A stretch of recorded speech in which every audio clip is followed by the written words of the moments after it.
Саламатсыздарбы, кымбаттуу биздин сүйүктүү окуучуларыбыз. Баарыңыздарды 4-чейректин башталышы менен куттуктайм. Урматтуу биздин Сапат лицейинин окуучулары. Биз баардыгыбыз 3-чейректин аягында багыныңкы байланыштагы татаал сүйлөмдүн түрлөрүн өтүп жатканбыз. 3-чейректин аягында биздин окуучулар мезгил жана орун багыныңкы сүйлөмдөр боюнча түшүнүк алып кеткенсиздер. Биздин бүгүнкү темабыз ошол багыныңкы байланыштагы татаал сүйлөмдүн бирөө болгон шарттуу багыныңкы сүйлөм. Сабактын максатын шарттуу багыныңкы сүйлөм боюнча кеңири түшүнүк алышат окуучулар. Окуучулардын ойлоолору, ой жүгүртүүлөрү өсөт, эске тутуусу калыптанат. Ата-энени сыйлоого, өз ара ынтымактуу болууга тарбияланышат. Биздин сабагыбыз качан максатына жетет? Эгерде биздин окуучулар шарттуу багыныңкы сүйлөмдү уюштуруучу мүчөлөрдү өздөштүрө алсаңар, сабактын жүрүшүндө өз алдынча көнүгүү аткара алсаңар, жалпы талдөөгө катышып ой бөлүшө алсаңар жана ар бир сүйлөмдүн маанисине көңүл буруп, өз практикаларыңарда колдоно алсаңар гана биздин бүгүнкү сабагыбыз максатына жетет деп ойлойм. Анда биз силер менен мезгил жана орун багыныңкы сүйлөм боюнча алган билимдерибизди бир сыйра кайталап алсак. Урматтуу окуучулар, силердин маңдайыңарда таблица турат. Оң жагында орун багыныңкы сүйлөм боюнча, сол жагында мезгил багыныңкы сүйлөм боюнча. Эми ушул мезгил жана орун багыныңкы сүйлөмдөр кандай жолдор менен жасалаарын таблицага жазып чыккыла. Бул көнүгүүнү аткарууда сөзсүз түрдө 2ден 1 болуп топ менен иштейбиз. Бул жасалуу жолдорун жазып чыгуу бул аябай маанилүү деп эсептейм. Себеби баш жана багыныңкы сүйлөмдөрдүн байланышуу жолдору 3 форма аркылуу ишке ашчы.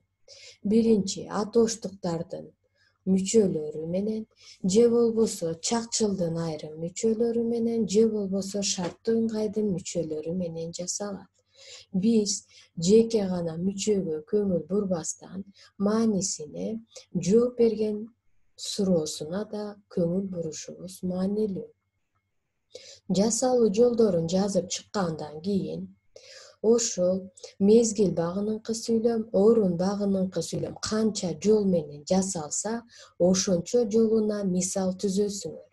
Бул көнүгүүнү аткаруудагы жаныңардагы окуучунун жардамы менен ишке ашат.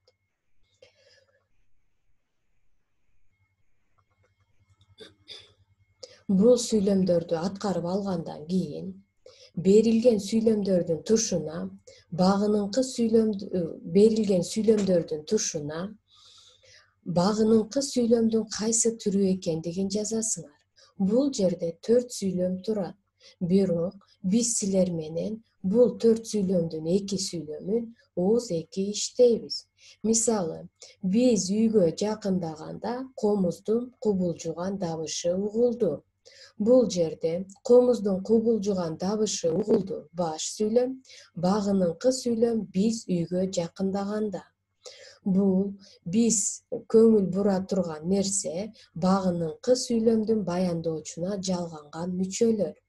Мисалы, багыныңкы сүйлөмү биз үйгө жакындаганда. Бул биздин эрежеге ылайык атооштуктун ган мүчөсү менен, анан жатыш жөндөмөнүн мүчөсү менен жасалды.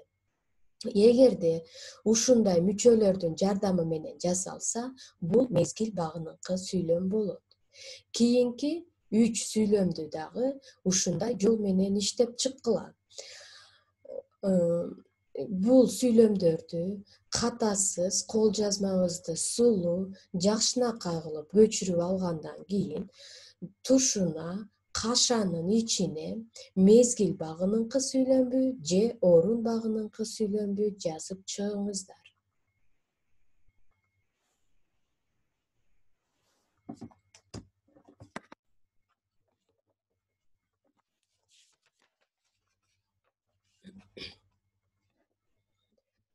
Андан кийинки темабызга өтсөк, биздин бүгүнкү темабыз шарттуу багыныңкы сүйлөм.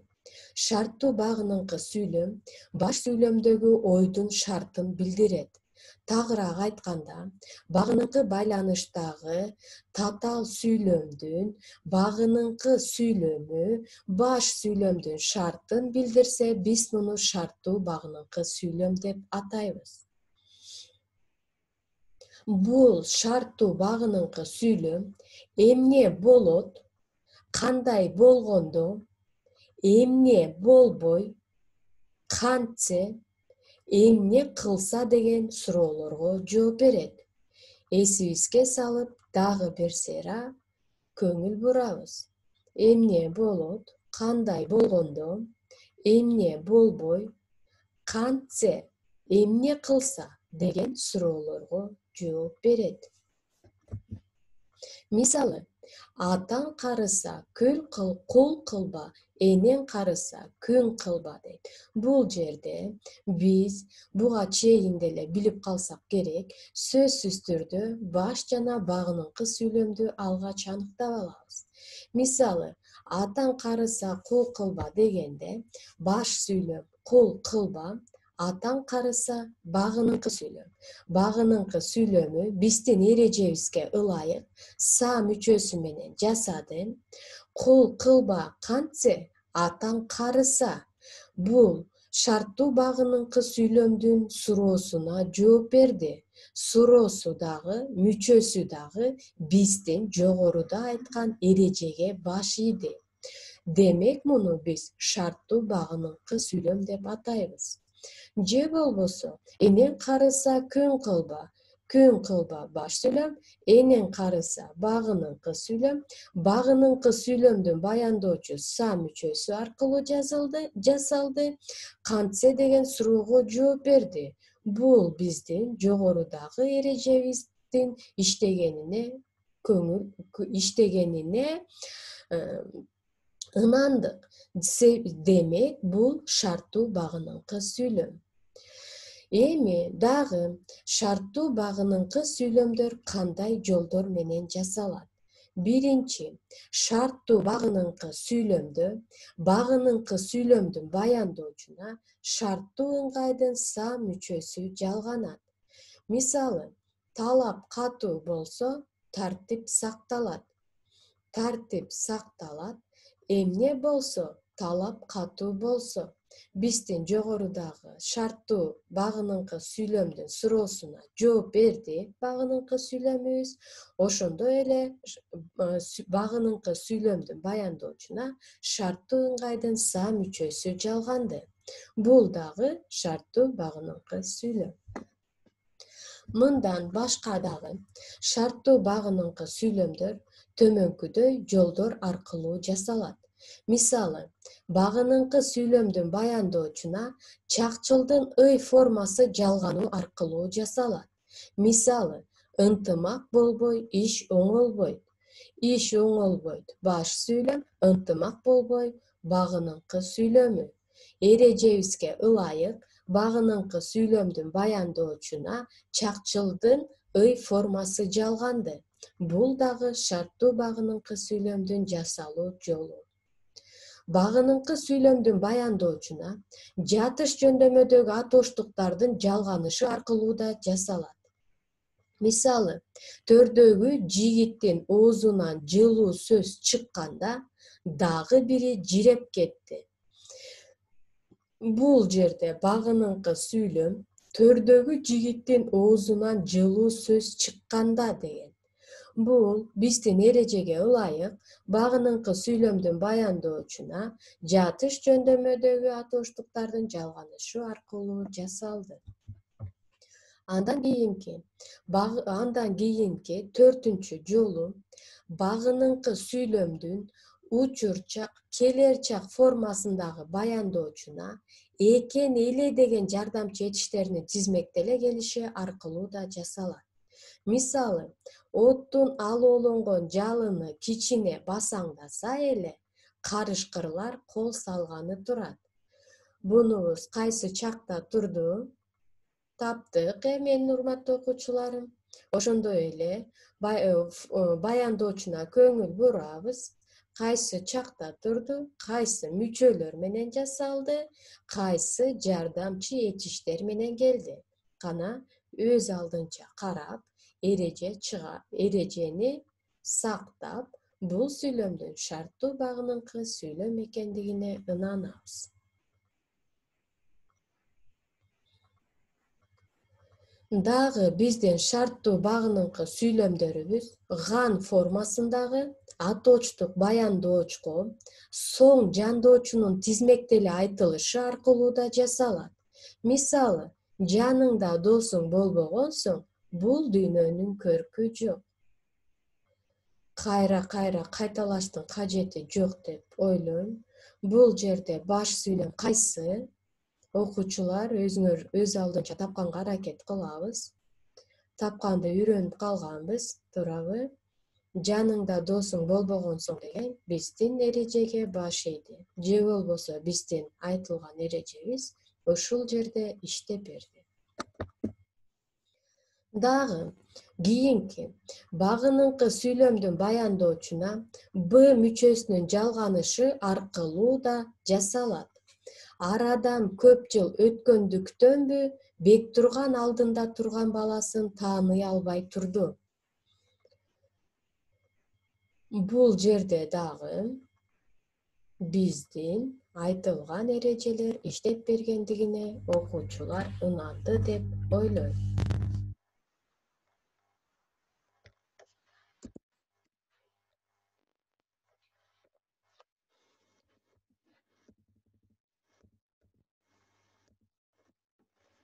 Кийинки 7-жолу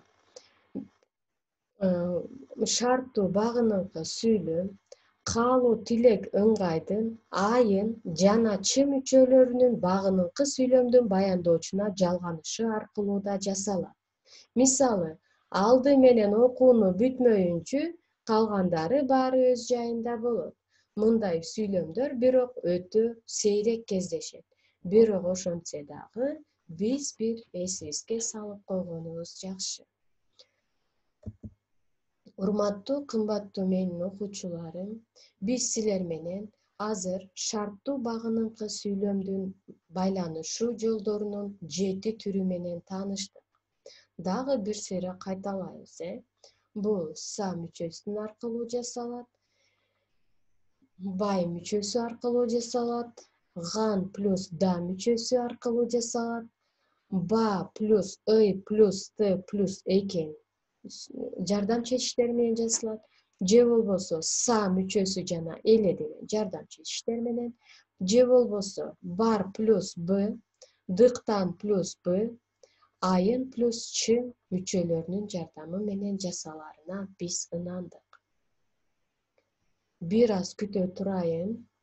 Бул мүчөлөрдү акырын дептерибизге жазып алалы. Анан буга чейинки эрежелерди окуучу сөзсүз эстейт деп ойлойм. Са, бай, ганда, байт экен, са эле, бар б, дыктан б, айын ч. Шарттуу багыныңкы сүйлөм жогорудагы мүчөлөрдүн жардамы менен жасалат.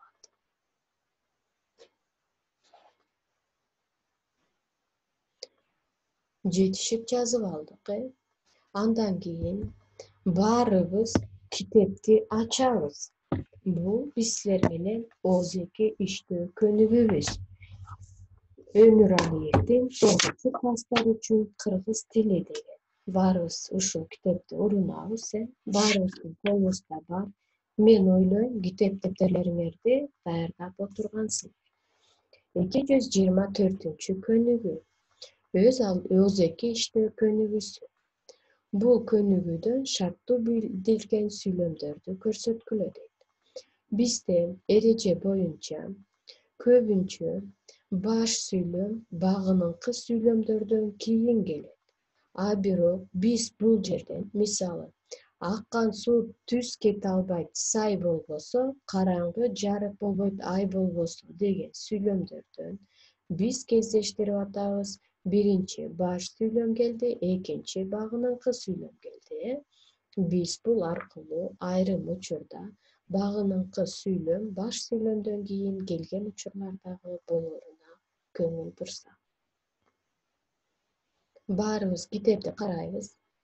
Калган көнүгүүнү, калган сүйлөмдөрдү окуп, көңүл бөлөбүз. Оозеки иштейбиз. Баш жана багыныңкы сүйлөмдөрдү табабыз.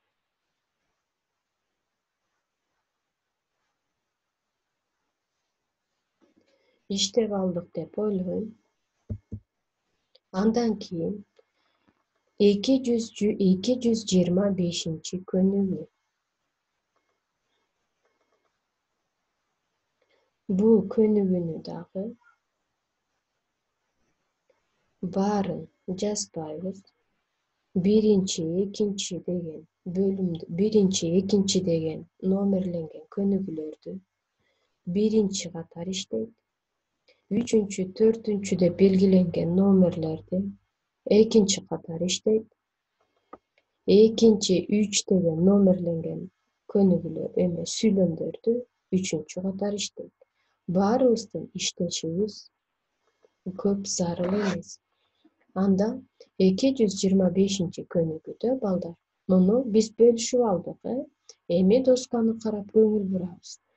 Бул көнүгүүдө багыныңкы сүйлөмдүн кайсы түрү экендигин аныктоодо маанисине, кандай суроого жооп берерине көңүл буруу зарыл экендигине көңүл бурабыз. Мисалы, ашуу тез ачылса, бир жумадан кечикпей дыйкандар кош чыгарышат. Биякта баш сүйлөм кайсы? Бир жумадан кечикпей дыйкандар кош чыгарышат. Бул баш сүйлөм, багыныңкы сүйлөм ашуу тез ачылса. Бир жумадан кечикпей дыйкандар кош чыгарышат. Эмне болсо, ашуу тез ачылса. Бул шарттуу багыныңкы сүйлөм. Ушинтип, ар бир сүйлөмдүн баш жана багыныңкы сүйлөмүнө көңүл буруп, суроосун, анан багыныңкы сүйлөмдүн кайсы түрү экендигин аныктайбыз.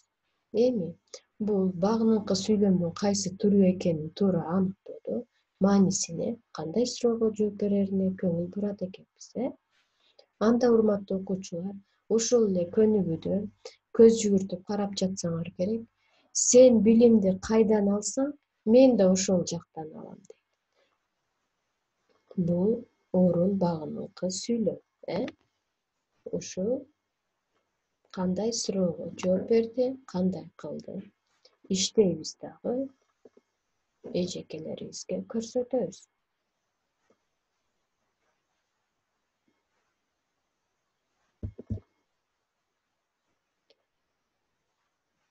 Урматтуу, кымбаттуу окуучулар,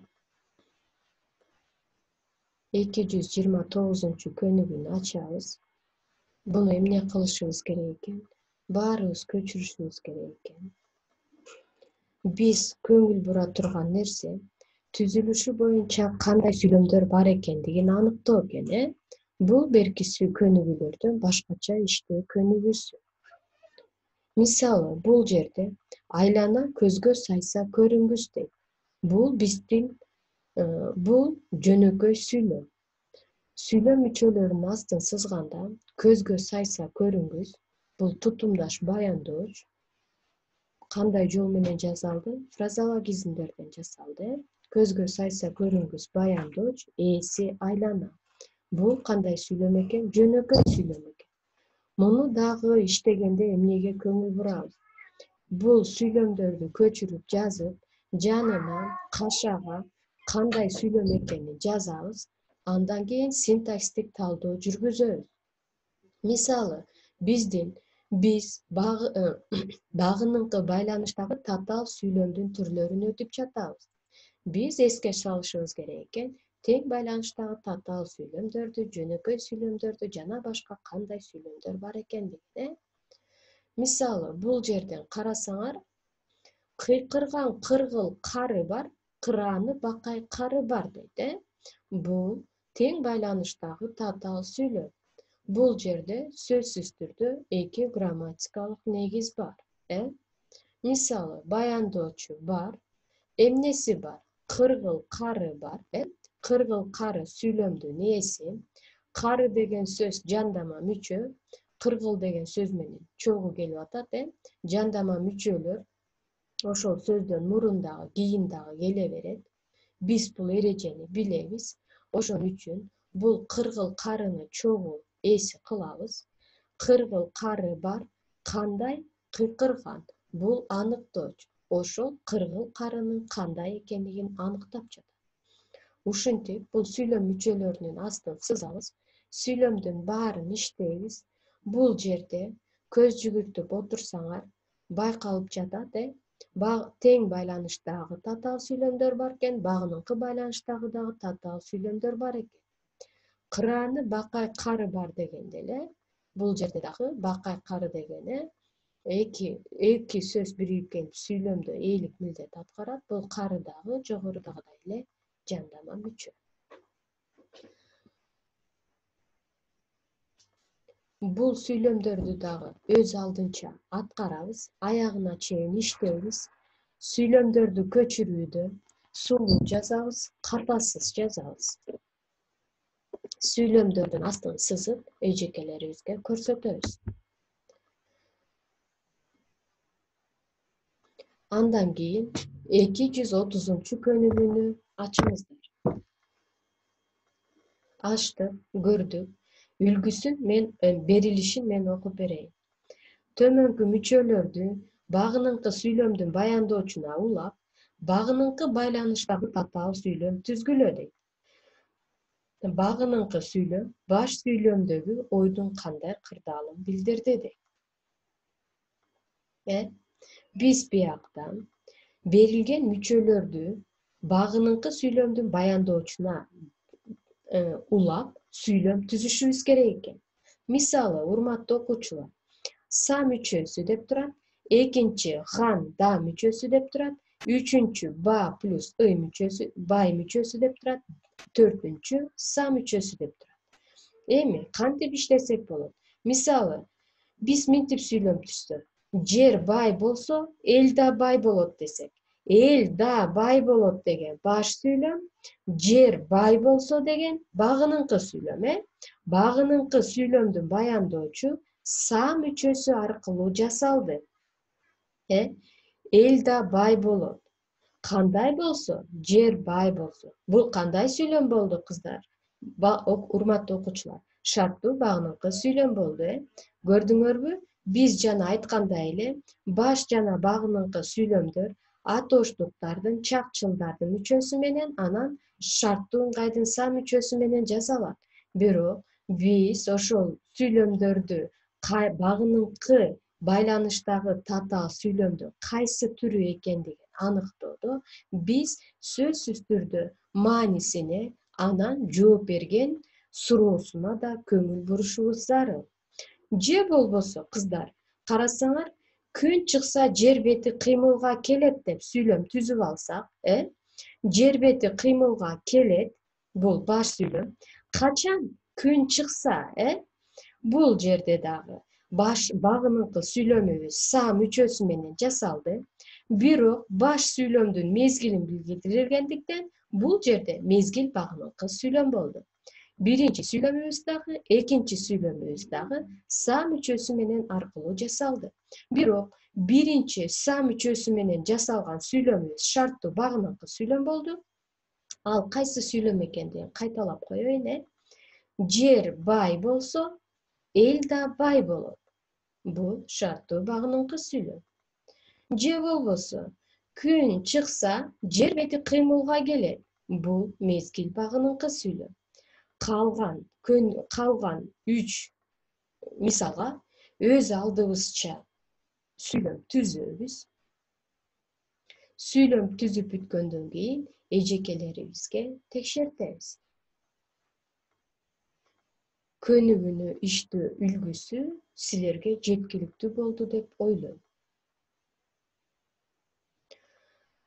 Сүйүктүү менин окуучуларым, үйгө тапшырма алсак канда?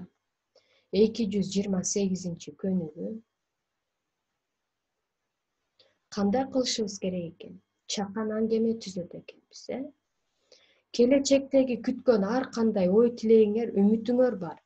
Аларды жүзөгө ашырыш үчүн кандайдыр бир шарт болуш керек. Ошол кырдаалды шарттуу багыныңкы сүйлөм аркылуу билдирип, чакан аңгеме жазып келиңиздер. Урматтуу окуучулар, ушуну менен биздин бүгүнкү сабагыбыз бүттү.